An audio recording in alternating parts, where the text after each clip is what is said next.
the ingredients are 1/4 cup of Epsom salt, 1/4 cup of citric acid, 1/4 cup of cornstarch, and half a cup of baking soda. You're also going to need 3 teaspoons of olive oil, as well as food coloring, which is optional, and essential oil, which is also optional but highly, highly recommended. I'm using lemon today. So first, grab a bowl to mix up all your dry ingredients. So I'm putting in my salt, my baking soda, and my cornstarch. The cornstarch does tend to stick to the bowl, so you might need to tap it around to get all the product. Lastly, you want to add in your citric acid.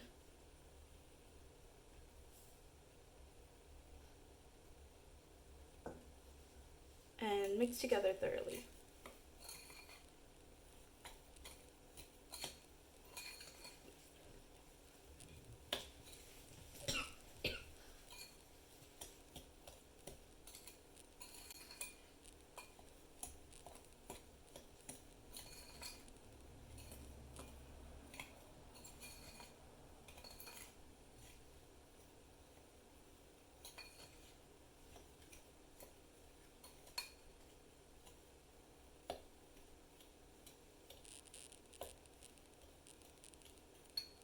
Alright, and then grabbing a bowl, going to mix together all your wet ingredients. So you're going to pour in your oil,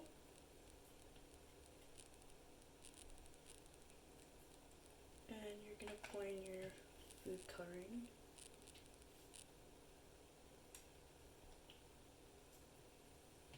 and your essential oil.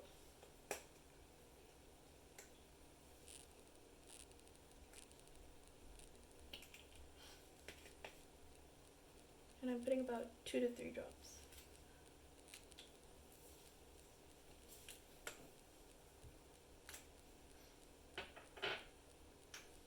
And I'm gonna mix these around. So because you put the food coloring in the oil, they're gonna break up into little pellets and they're not gonna spread around. But that's okay because they'll start spreading around when they're in the dry ingredients. Just make sure that the oil and the essential oil are mixed together nicely.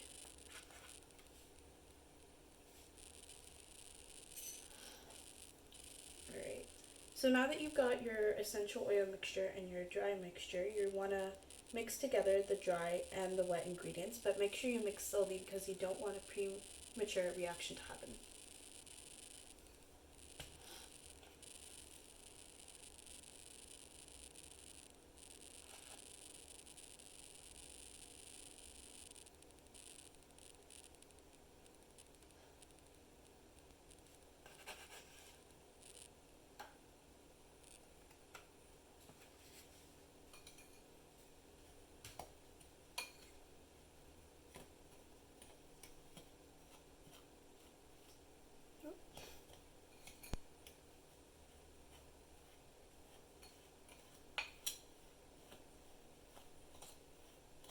And you guys will start seeing the dry ingredients start to clump up here and there. Make sure that you don't have any big clumps because that's where all the oil is.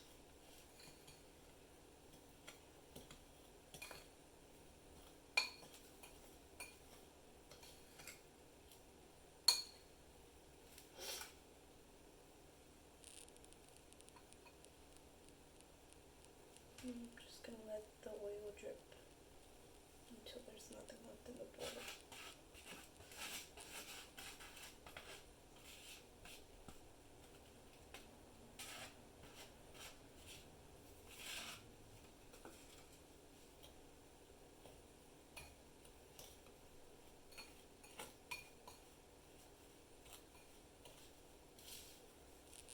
And I'm just going to start slowly mixing it until it's fully incorporated. Now this is going to take some time. You are going to have to start stirring it for quite a while.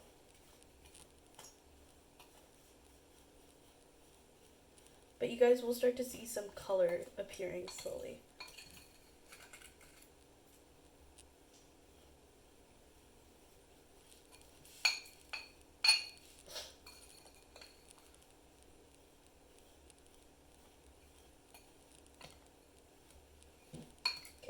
and I will see you all once I'm done finished stirring. So I finished mixing. I did add another teaspoon of oil, and now I'm just going to go ahead and pack this mixture into my molds. I'm using heart-shaped molds. The traditional bath bomb is in spheres, but I really like these silicone molds. I do prefer silicone molds because they will hold and they're easier to pop out when you put them in the fridge. They won't stick to the mold, they'll just pop right out. So I'm just going to pack this in, and I'm going to actually use my finger to make sure that everything's nice and packed in. And you do want to make sure that it's nice and tight so that it doesn't start crumbling before you even use it.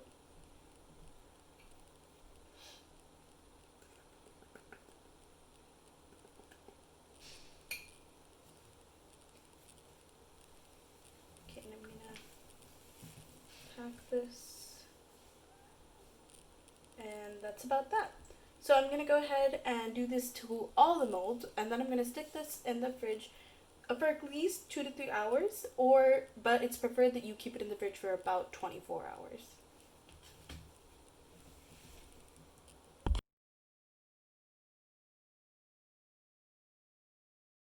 Hello, my name is Ananya, and today I'm going to be showing you how to make color changing flowers. So I have these white lilies. You guys can grab any white flowers because white flowers will show the experiment better. And first what I'm going to do is I'm going to grab a color. I decided to make blue flowers today, so I'm going to go ahead and drop quite a bit of blue food coloring into this glass of water. So I'm going to go ahead and drop around 3 to 4 drops. And then I'm going to go ahead and stir it around.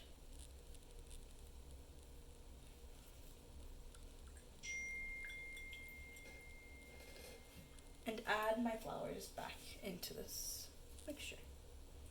Oh. There we go. And in about a few hours, you'll see the colors start to change in the flowers. So why does this work? What is the science behind this experiment? In this lesson, we will mainly be focusing on plant xylem. The xylem is the part of the plant that transports water from roots to the stems and leaves as well as the petals. Why do the flowers change color? The plant xylem transports the colored water into the leaves and petals, making the color change, resulting in all these different colored flowers. So in conclusion, you should end up with the flowers that are colored, and they'll last you for about a week. And some take longer to absorb this, so it might take 2 days for the flowers to completely change colors. Thank you so much for watching.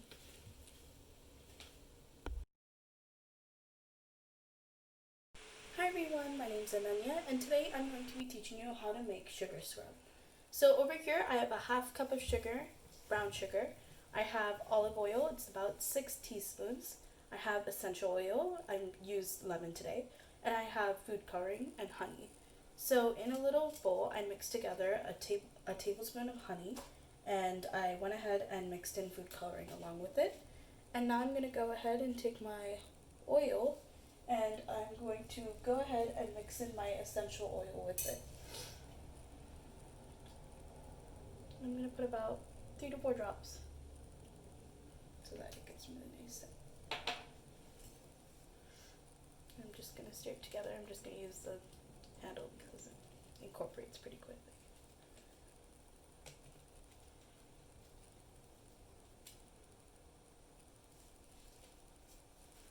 Okay, and then I'm slowly going to mix together the honey first because the honey does harden pretty quickly. So I'm going to pour the honey over the sugar.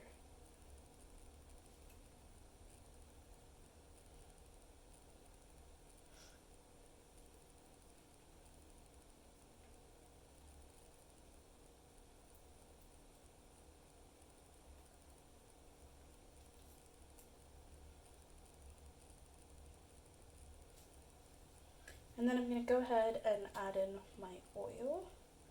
I'm going to add a little by little. I don't need all of this oil, but I do like to have my scrubs fairly on the oily side because I do have drier skin. If you have oilier skin, then go ahead and add less oil. And I'm going to start mixing this in gently.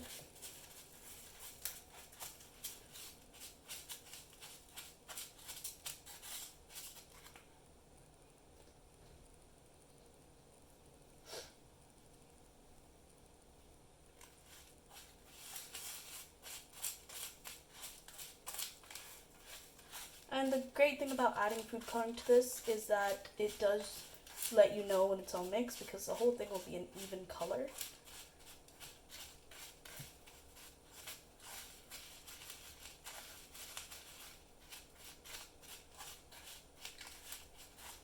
I'm gonna add in some more oil. You want to add your oil in gradually so that you don't get too many big lumps. And I will see you all when I am done mixing the oil into the scrub. Okay, so I've been mixing and I finished adding all of the oil blend, and so there you have it. The scrub is now done. So let's talk about the science of it. Why does this work? Sugar is a natural humectant, which means that it is a key ingredient of this, and a humectant means that it can draw moisture from its surroundings. This is important because sugar can put moisture back into your skin, but because it's so coarse, it can also take away your dead skin. Did you know that the average person sheds about 1.6 pounds of dead skin per year? The old layer of skin must first be scraped off so that new layer can grow. The scrub helps fasten this process and leaves you with soft, supple skin. Now, what is an antibacterial? An antibacterial is something that can fight off germs, which can make you sick. For example, you trip and scrape your knee, bacteria can get into the wound and infect it. A great example of an antibacterial is hydrogen peroxide. What is hydrogen peroxide and where can I find it? Honey has trace amounts of hydrogen peroxide, which is a chemical known to be an antibacterial. This means that acne and other skin troubles are less likely to occur because the hydrogen peroxide kills off bacteria, helping your skin look better and feel softer. Lastly, why the oil? Oil is lipophilic, which means they can get deep into your skin and trap all the good things, such as water in your skin. Overall, all of these ingredients form together to create this really beautiful scrub that can help fight off bacteria, as well as make your skin look softer and feel better. Thank you for watching. So I had to keep these in for a short amount of time. I kept these in the freezer for about 2 hours now. So now I'm going to pop them out. I'm just gonna, bang. So you guys have these really cute bath bombs, and now I'm going to show you how they look like in water.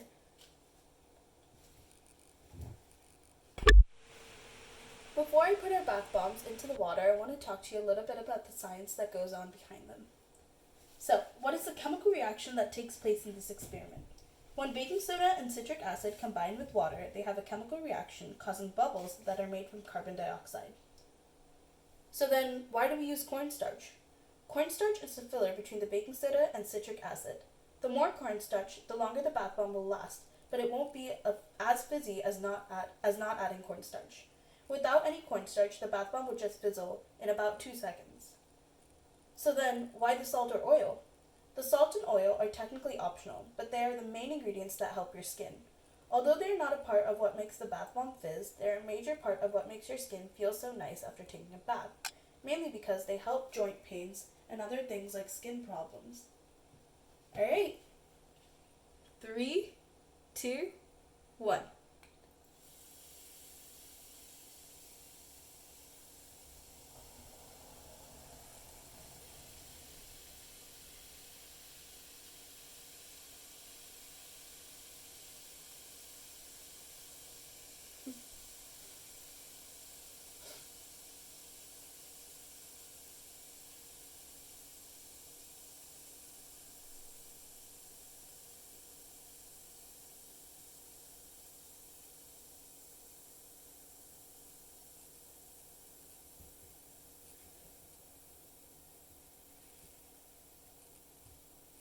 Alright, thank you so much for watching.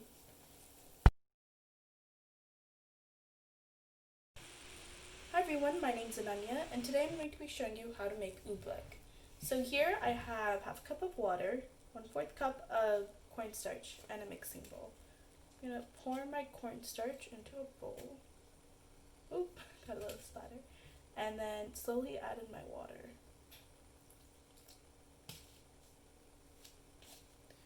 And then I'm going to go ahead and mix it up.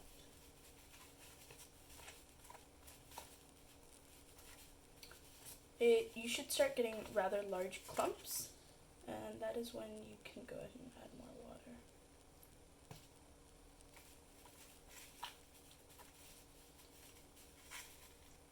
These clumps will get harder and harder to mix, and that's when you know you have the right consistency. This consistency right here should be pretty much the entire base.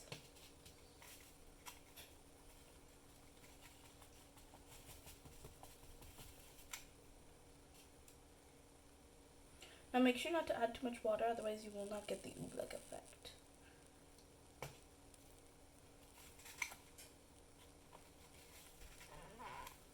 Alright, so let's talk about Oobleck. Oobleck is a non-Newtonian fluid. What is a non-Newtonian fluid? A neo-Newtonian fluid is something that ignores Newton's law of velocity. The substance doesn't rely too much on temperature, and velocity changes due to pressure. So then, what is pressure? Pressure is the amount of force applied over a certain area. The more pressure applied to the Oobleck, the more it starts to act like a solid because all the cornstarch particles come together. But when you don't put pressure on it, they tend to act like a liquid. For example, if you take the Oobleck and you let it run, it starts becoming a runny consistency. But if you put pressure on it, it starts becoming a solid.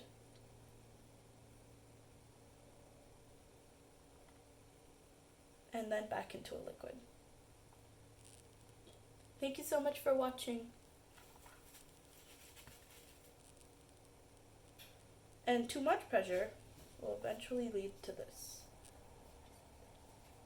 Thank you so much for watching.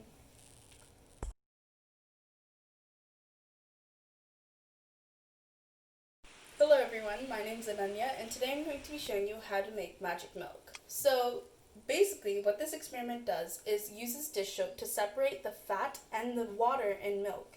So here I have 2% milk, although I highly recommend full fat milk, and I went ahead and put some glitter in the middle to really show you that effect. Next, I'm going to go ahead and drop some food coloring in the center of my plate.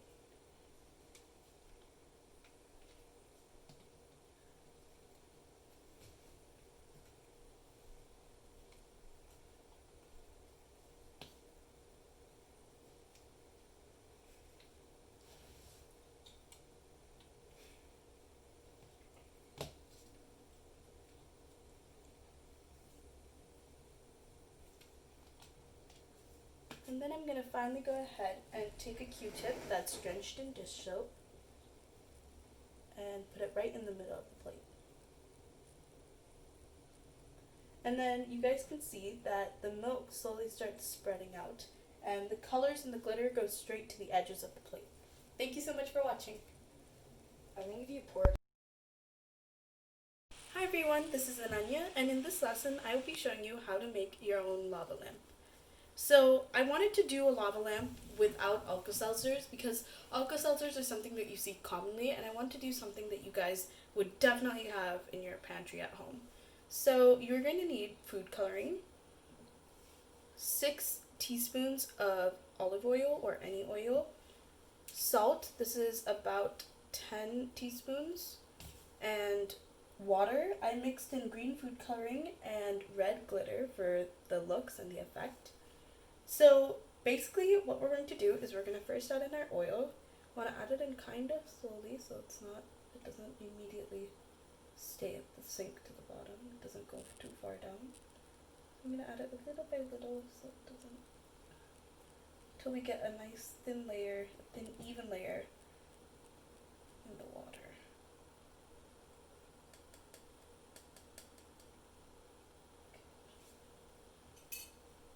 And you guys can see there's a small, very small layer of oil, and that's exactly how much you want. You want quite a small layer of oil. And basically, oil is less dense than water, which is why it stays at the top. But now we're going to add in salt. Let's see what happens.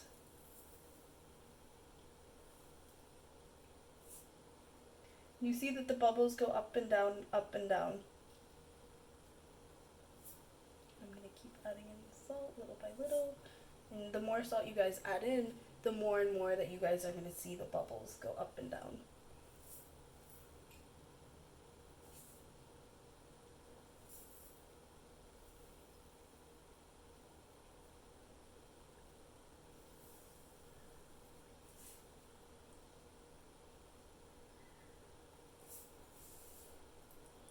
Now clearly this isn't as impressive as an Alka-Seltzer, but the reason it works is because the salt is heavier than both the water and the oil, which means that it's going to sink to the bottom of the glass. And as the salt dissolves in the water, it traps oil and it then escapes, so it slowly rises back to the surface. And that's why you get that lava lamp effect. Thank you so much for watching.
Hi, my name's Ananya, and today I'm going to be showing you how to do the expanding gummy bear project. So here I have 2 cups of water, and I'm going to add a teaspoon of salt to one of them.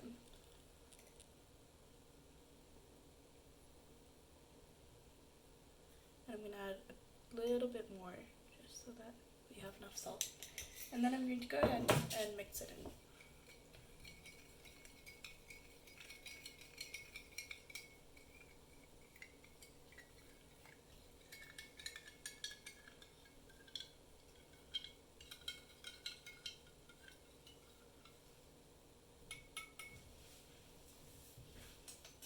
Okay, now in both glasses I'm going to put a gummy bear in. I prefer to use the same color so that you see the shape and the size and not the color. So let's talk about why we're even doing this experiment. What is osmosis? Think of osmosis like a person trying to balance a scale. If there's a higher amount of water in or out of the membrane, osmosis tries to balance it out. However, it cannot be exactly even at times, resulting in either a hypotonic or hypertonic solution. What is a hypotonic solution? In this experiment, we dropped a gummy bear in water. A hypotonic solution is something that absorbs water. It is hypotonic because it absorbs the water around it and expands. What is a hypertonic solution? When a gummy bear is in salt water, it shrinks, making it hypertonic. A hypertonic solution makes it so the environment has more water than the object itself. In conclusion, you should notice the bear with the salt getting smaller while the bear in the regular water gets bigger. I hope you guys saw how the gummy bear changes in different solutions and learned more about osmosis as well as hypertonic and hypotonic solutions. Thank you for watching.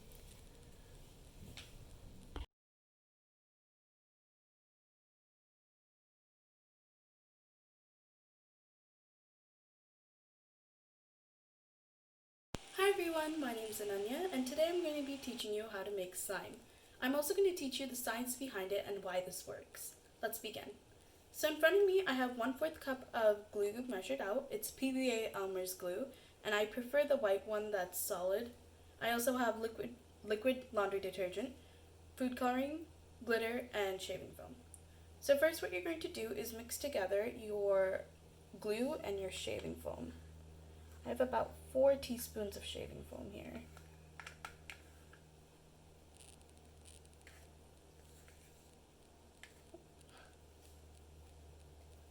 And I'm going to mix this together. Make sure that you mix it together thoroughly because you don't want the slime to be an uneven consistency.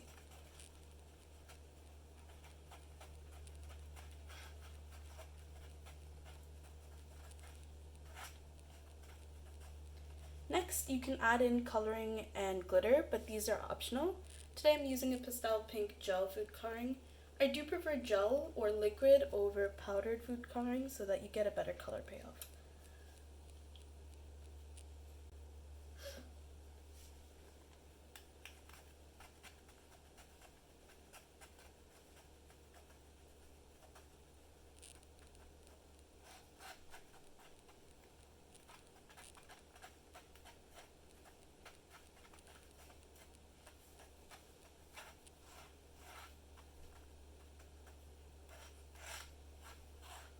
And make sure to scrape the edges of the bowl so that you get nothing that's uneven.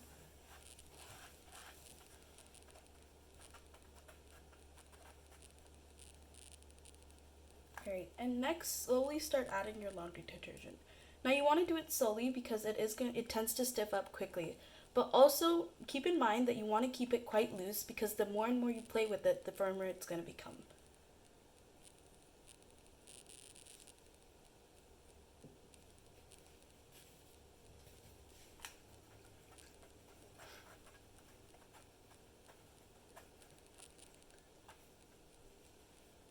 So I'm adding a little by little, and I'm going to make sure that I don't see any of the detergent. So I don't want to see any of the blue coloring. I'm also going to add in my glitter before it firms up completely.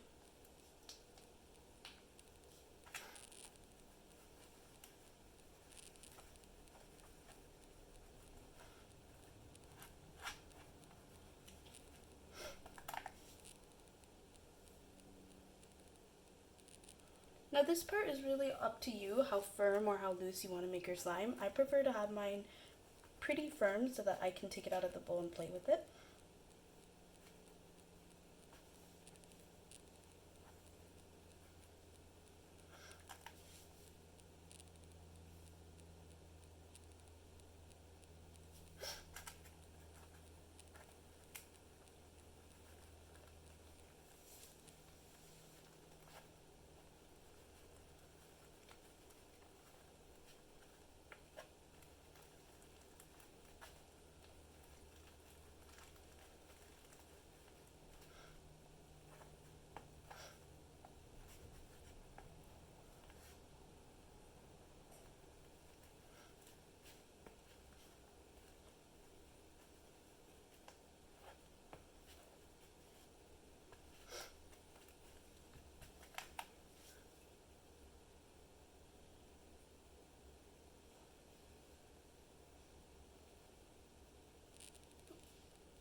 And there you have it. The slime is now fully formed and you guys can play with it and it shouldn't stick too much to you guys. Also, make sure that you guys keep playing with it in order for it to solidify. So, why does this work? Well, first, to know why it works, you need to know what molecules are. Molecules are a group of atoms which are bonded together. Many molecules together make everything we know, such as water or H2O. So, why do we need glue in this experiment? Glue is a PVA glue, which means it's a polyvinyl acetate. PVA contains many carbon and oxygen bonds. PVA is a polymer. So then, what is a polymer? Think of a polymer like beads on a necklace. The bead is polyvinyl acetate, and together they make PVA. Glue has water, which allows the polyvinyl acetate to move past each other, but when water evaporates, it hardens because there is no space between each strand of the PVA. The borax in the laundry detergent allows for some space between each strand of PVA and allows some of the acetate to move past just at a much slower rate, creating slime. So that's it. Congrats, you made slime. By slowing down PVA particles and making less space between each strand of PVA, have fun playing with this experiment, and I hope you learned a lot about science and how cool it can be. Thank you! Thank you for watching. For details, visit www.designyourcareers.org or send an email to info@designyourcareers.org. Subscribe to our channel, Design Your Careers, and hit the bell icon so you'll never miss a video.